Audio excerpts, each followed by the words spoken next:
Hi friends, welcome back to Ranjitha ಲೋಯಿ YouTube channel. ಇವತ್ತು ನಾನು ಮಾಡ್ತಿರೋ ರೆಸಿಪಿ ಬಂದ್ಬಿಟ್ಟು ರಾಗಿ ಮುದ್ದೆ ಮತ್ತು ಅಶಂಬ್ರ. ಇದನ್ನು ಮೊಸರು ಸಾರು ಅಂತಲೂ ಕರೀತಾರೆ.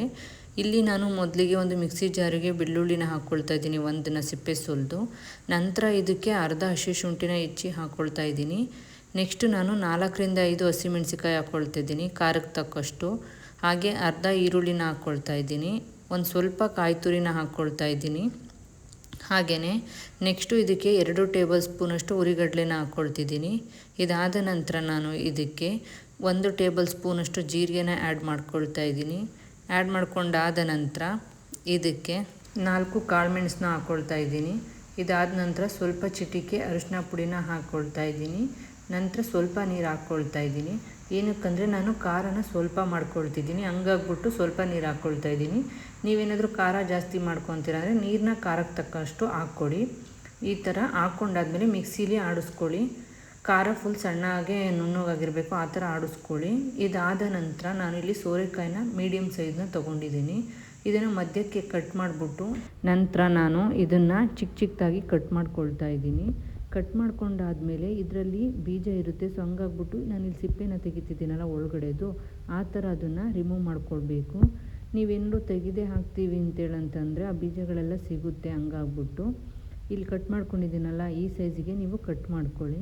ಕಟ್ ಮಾಡ್ಕೊಂಡಾದ ನಂತರ ಈ ಕಟ್ ಮಾಡಿರೋ ಸೋರೆಕಾಯಿನೆಲ್ಲ ಪಾತ್ರೆಗೆ ಒಂದಕ್ಕೆ ಹಾಕ್ಕೊಳ್ಳಿ. ನಾನು ಆಲ್ರೆಡಿ ಇಲ್ಲಿ ನೀರನ್ನ ಹಾಕ್ಬಿಟ್ಟು ಇಟ್ಟಿದ್ದೆ. ಸ್ವಲ್ಪ ನೀರು ಬಿಸಿ ಆದಾಗ ಈ ಸೋರೆಕಾಯಿನ ಹೆಚ್ಕೊಂಡಿದ್ವಲ್ಲ ಅದನ್ನು ಹಾಕ್ಕೋಬೇಕು. ಹಾಕ್ಕೊಂಡಾದ ನಂತರ ಅದು ಸ್ವಲ್ಪ ಕುದಿ ಬರಬೇಕು, ಚೂರು ಕುದಿ ಬರೋಕ್ಕೆ ಸ್ಟಾರ್ಟ್ ಆದಾಗ ನೀವು ಸ್ವಲ್ಪ ಉಪ್ಪನ್ನ ಹಾಕ್ಕೊಳ್ಳಿ. ಉಪ್ಪನ್ನ ಹಾಕ್ಕೊಂಡು ಅದನ್ನು ಬೇಯಿಸ್ಕೋಬೇಕು ಚೆನ್ನಾಗಿ. ಯಾವ ಥರ ಬೇಯಿಸ್ಕೋಬೇಕು ಅಂತೇಳಂತಂದರೆ ನಾವು ಕೈಯಲ್ಲಿ ಪ್ರೆಸ್ ಮಾಡಿದರೆ ಅದು ಬೆಂದಿದೆ ಅಂಥೇಳಿ ಫೀಲ್ ಗೊತ್ತಾಗಬೇಕು. ಆ ಥರ ನೀವು ನೀಟಾಗಿ ಬೇಯಿಸ್ಕೋಬೇಕು. ಈ ಸಾಂಬಾರು ತುಂಬ ಚೆನ್ನಾಗಿರುತ್ತೆ. ಇದು ಮುದ್ದೆಗೆ ಪರ್ಫೆಕ್ಟ್ ಕಾಂಬಿನೇಷನು. ಹಾಗೆ ಮಳೆಗಾಲದಲ್ಲಿ ಮತ್ತು ಚಳಿಗಾಲದಲ್ಲೆಲ್ಲ ಈ ಸಾಂಬಾರು ಮಾಡ್ಕೊಳ್ಬೋದು. ಹಾಗೆ ನಾರ್ಮಲ್ ಡೇಸಲ್ಲೂ ಕೂಡ ಇದನ್ನು ಮಾಡ್ಕೋಬೋದು. ಈಗ ನಾವು ಸಾಂಬಾರು ಏನು ಮಾಡ್ತೀವಪ್ಪ ಅಂತ ಯೋಚನೆ ಮಾಡ್ಬೇಕಾದ್ರೆ ಈ ಸಾಂಬಾರು ಕೂಡ ಒಂದು 10-15 ನಿಮಿಷದಲ್ಲಿ ಮಾಡ್ಕೊಳ್ಬೋದಂತ ಒಂದು ಈಸಿ ರೆಸಿಪಿ. ಇದು ಇಲ್ಲಿ ಬೇಯ್ತಾ ಇರಲಿ. ನೆಕ್ಸ್ಟು ನಾನು ಒಂದು ಬಾಣಲಿಗೆ ಒಂದು ಸ್ವಲ್ಪ ಕಡಲೆಕಾಳನ್ನ ತೊಗೊಂಡು ಹುರ್ಕೊಳ್ತಾ ಇದ್ದೀನಿ. ಯಾಕಂತೇಳಂದರೆ ಅಶಂಬ್ರಕ್ಕೆ ಕಡಲೆಕಾಳು ಇದ್ರೇ ಚೆಂದ ಸೋರೆಕಾಯಿ ಜೊತೆ. ಹಂಗಾಗಿ ನಾನಿಲ್ಲಿ ಕಡಲೆಕಾಳನ್ನ ಹುರ್ಕೊಳ್ತಾ ಇದ್ದೀನಿ. ಈ ಕಡಲೆಕಾಳೆಲ್ಲ ಸ್ವಲ್ಪ ಕಪ್ಪತ್ತಬೇಕು, ಅಂದರೆ ಈ ಕಾಣಿಸ್ತಿದ್ದಿಲ್ಲ ಈ ಥರ ಹುರ್ಕೋಬೇಕು. ಹುರ್ಕೊಂಡಾದ ನಂತರ ನೀವು ಇದಕ್ಕೆ ಒಂದು ಸ್ವಲ್ಪ ನೀರು ಹಾಕಿ. ಯಾಕಂತೇಳಂತಂದರೆ ಕಡಲೆಕಾಳು ನೀಟಾಗಿ ನೆನೀತು ಅಂತೇಳಂದರೆ ಸಾಂಬಾರಲ್ಲೂ ಸೋರೆಕಾಯಿ ಆಲ್ರೆಡಿ ಬೆಂದಿರುತ್ತೆ. ಸೊ ಕಡಲೆಕಾಳು ಕೂಡ ನೀರಲ್ಲಿ ನೆನೀತು ಅಂದರೆ ಚೆನ್ನಾಗಿರುತ್ತೆ ತಿನ್ನೋದಕ್ಕೆ, ತುಂಬ ಹಾರ್ಡ್ ಅನ್ಸಲ್ಲ ಆಗ ಕಡಲೆಕಾಳು. ಸೊ ಇಲ್ಲಿ ಸೋರೆಕಾಯಿ ಕೂಡ ಬೆಂದಿದೆ. ಇದು ಬೆಂದಾದ ನಂತರ ನಾನು ಇಲ್ಲಿ ಏನು ಮಾಡ್ತಾಯಿದ್ದೀನಿ ಅಂದರೆ 1/2 ಲೀಟರು ಮೊಸರನ್ನ ತೊಗೊಂಡಿದ್ದೀನಿ. ನೀವೇನಾದರೂ ಜಾಸ್ತಿ ಜನ ಇದ್ದಾರೆ ನಿಮ್ಮ ಮನೆಯಲ್ಲಿ ಅಂತೇಳಂತಂದರೆ ನೀವು 1 ಲೀಟರ್ ಮೊಸರನ್ನ ತೊಗೊಳ್ಬೋದು. ನಾನಿಲ್ಲಿ 3-4 ಜನಕ್ಕಾಗೋಷ್ಟು ಸಾಂಬಾರನ್ನ ಮಾಡ್ತಾಯಿದ್ದೀನಿ. ಹಾಗೆಯೇ ಈ ಅಶಂಬ್ರನ ತುಂಬ ನೀರು ಥರ ಮಾಡೋದಕ್ಕೆ ಹೋಗಬಾರ್ದು, ಸ್ವಲ್ಪ ಗಟ್ಟಿನೇ ಇರಬೇಕು. ಹಂಗಾಗ್ಬಿಟ್ಟು ಈ ಮೊಸರಿಗೆ ನಾನು ಮಿಕ್ಸರಲ್ಲಿ ನೀಟಾಗಿ ಮಿಕ್ಸ್ ಮಾಡ್ಕೊಳ್ತಾ ಇದ್ದೀನಿ. ನೀಟಾಗಿ ಮಿಕ್ಸ್ ಮಾಡ್ಕೊಂಡಾಗ ಅದೇನಾಗುತ್ತೆ ಅಂತೇಳಂದರೆ ಒಂಥರ ಸ್ಮೂತಲ್ಲಿ ಬರುತ್ತೆ. ಹಂಗಾಗ್ಬಿಟ್ಟು ನಿಮ್ಮ ಮನೆಯಲ್ಲಿ ಮಿಕ್ಸರ್ ಇಲ್ಲ ಅಂತೇಳಂತಂದರೆ ನೀವು ಸ್ಪೂನಲ್ಲೇ ಮಿಕ್ಸ್ ಮಾಡ್ಕೊಳ್ಳಿ. ಅಥವಾ ಈ ಮಿಕ್ಸರ್ ಲಿಂಕ್ ಬೇಕು ಅಂದರೆ ಕಮೆಂಟಲ್ಲಿ ಬಂದು ನನಗೆ ಲಿಂಕ್ ಅಂತೇಳಿ ಹಾಕಿ, ನಾನು ಲಿಂಕ್ನ ನಿಮಗೆ ಶೇರ್ ಮಾಡ್ತೀನಿ.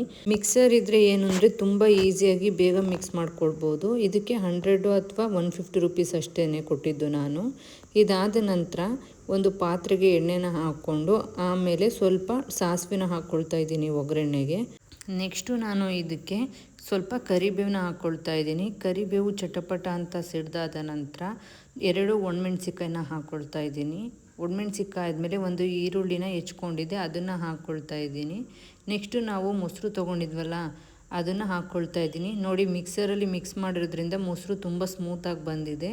ಸೊ ನಿಮಗೆ ಎಷ್ಟು ಮೊಸರು ಬೇಕೋ ಅಷ್ಟು ಮೊಸರನ್ನ ಹಾಕ್ಕೊಳ್ಳಿ. ಹಾಕ್ಕೊಂಡಾದ ನಂತರ ಬೇಯಿಸಿರುವಂತಹ ಸೋರೆಕಾಯಿನ ಇದಕ್ಕೆ ಹಾಕ್ಕೋಬೇಕು. ಇದಾದ ನಂತರ ನಾವು ರುಬ್ಬಿಟ್ಕೊಂಡಿದ್ವಲ್ಲ ಖಾರ, ಅದನ್ನು ಕೂಡ ಇದಕ್ಕೆ ಹಾಕ್ಕೊಳ್ಳಿ. ಹಾಕ್ಕೊಂಡಾದ್ಮೇಲೆ ನಾವು ಹುರಿದಿಟ್ಕೊಂಡಿದ್ವಲ್ಲ ಕಡಲೆಕಾಳು, ಅದನ್ನು ಕೂಡ ಇದಕ್ಕೆ ಹಾಕ್ಕೊಂಡು ನೀಟಾಗಿ ಒಂದು ಸಲ ಮಿಕ್ಸ್ ಮಾಡಿ. ಎಲ್ಲ ಕಡೆಯೂ ನೀಟಾಗಿ ಮಿಕ್ಸ್ ಆಗಬೇಕು, ಆ ಥರ ಮಿಕ್ಸ್ ಮಾಡ್ಕೊಳ್ಳಿ. ಮೊಸರು ನೀಟಾಗಿ ಮಿಕ್ಸ್ ಆಗಬೇಕು, ಆ ಥರ ಮಿಕ್ಸ್ ಮಾಡ್ಕೋಬೇಕು. ಮಿಕ್ಸ್ ಮಾಡ್ಕೊಂಡಾದ ನಂತರ ನೀವು ರುಚಿಗೆ ತಕ್ಕಷ್ಟು ಉಪ್ಪನ್ನ ಹಾಕ್ಕೋಬೇಕು. ಉಪ್ಪನ್ನ ಫಸ್ಟಿಗೆ ಒಂದು ಸಲ ಹಾಕಿದ್ವಲ್ಲ, ಹಂಗಾಗ್ಬಿಟ್ಟು ನೋಡಿ ನೀವು ಉಪ್ಪನ್ನ ಹಾಕ್ಕೊಳ್ಳಿ. ಉಪ್ಪನ್ನ ಹಾಕ್ಕೊಂಡಾದ ನಂತರ ಮತ್ತೆ ಅದನ್ನು ನೀಟಾಗಿ ಮಿಕ್ಸ್ ಮಾಡಿಬಿಟ್ಟು ಸ್ವಲ್ಪ ಒಂದೇ ಒಂದು ಕುದಿ ಬರೋವರೆಗೂ ಅದನ್ನು ಕುದಿಸ್ಕೊಳ್ಬೇಕು. ನಿಮಗೇನಾದರೂ ಸಾಂಬಾರು ಸ್ವಲ್ಪ ಜಾಸ್ತಿ ಬೇಕು ಅಂತೇಳಿದ್ರೆ ನಾನು ತೋರಿಸಿದ್ದೀನಲ್ಲ ಅದನ್ನೆಲ್ಲ ಡಬಲ್ ಕ್ವಾಂಟಿಟಿಲಿ ಹಾಕ್ಕೊಳ್ಳಿ ಅಷ್ಟೇ. ತೀರಾ ತೆಳ್ಳಗೆ ಮಾಡೋಕ್ಕೆ ಹೋಗ್ಬಿಡಿ, ಈ ಥರ ಗಟ್ಟಿಗೆ ಮಾಡಿ. ಇದಾದ ನಂತರ ಇದಕ್ಕೆ ಪರ್ಫೆಕ್ಟ್ ಕಾಂಬಿನೇಷನ್ ಅಂತಂದರೆ ರಾಗಿ ಮುದ್ದೆ. ನಾನು ಆಲ್ರೆಡಿ ಮುದ್ದೆನೂ ಮಾಡೋದಕ್ಕೆ ಇಟ್ಟಿದ್ದೆ. ಇಲ್ಲಿ ಇವಾಗ ಮುದ್ದೆನ ಕಟ್ತಾ ಇದ್ದೀನಿ. ಮುದ್ದೆ ಒಂದು ಕಟ್ಟಿ ಆಯಿತು ಅಂತಂದರೆ ರೆಡಿ ಆಯಿತು ಅಶಂಬ್ರ ಮತ್ತು ರಾಗಿ ಮುದ್ದೆ. ಇದಕ್ಕೆ ಮೊಸರು ಸಾಂಬಾರು ಅಂತಲೂ ಹೇಳ್ತಾರೆ. ನೀವು ಕೂಡ ಮನೇಲಿ ಒಂದು ಸಲ ನಾನು ತೋರಿಸಿರೋ ಈ ಅಶಂಬ್ರ ಸಾಂಬಾರನ್ನ ಟ್ರೈ ಮಾಡಿ ಹೇಗಿದೆ ಅಂತ ಹೇಳ್ಬಿಟ್ಟು ಕಮೆಂಟಲ್ಲಿ ಬಂದು ನನಗೆ ತಿಳಿಸಿ. ಹಾಗೆಯೇ ನಾನು ಮಾಡಿರೋಂತಹ ಈ ಅಶಂಬ್ರ ಸಾಂಬಾರು ಅಥವಾ ಮೊಸರು ಸಾಂಬಾರು ನಿಮಗೇನಾದರೂ ಇಷ್ಟ ಆಯಿತು ಅಂದರೆ ಲೈಕ್ ಮಾಡಿ, ಶೇರ್ ಮಾಡಿ, ಕಮೆಂಟ್ ಮಾಡಿ. ಹಾಗೆ ರಂಜಿತಾ ಲೋಯ್ ಯೂಟ್ಯೂಬ್ ಚಾನಲ್ನ ಸಬ್ಸ್ಕ್ರೈಬ್ ಮಾಡೋದನ್ನು ಮರಿಬೇಡಿ. ನಾಳೆ ಮತ್ತೊಂದು ಹೊಸ ರೆಸಿಪಿ ಜೊತೆ ಹಾಗೆ ಮತ್ತೊಂದು ಹೊಸ ವಿಡಿಯೋ ಜೊತೆ ಸಿಗೋಣ. ಮತ್ತು ಯಾರೆಲ್ಲ ನನ್ನ ವಿಡಿಯೋನ ಫಸ್ಟು ಬಂದುಬಿಟ್ಟು ನನ್ನ ಚಾನಲಲ್ಲಿ ನೋಡ್ತಿದ್ದೀರಾ ಅವರೆಲ್ಲ ಸಬ್ಸ್ಕ್ರೈಬ್ ಮಾಡ್ಕೊಳ್ಳೋದನ್ನು ಮರಿಬೇಡಿ. Thank you so much. Bye friends.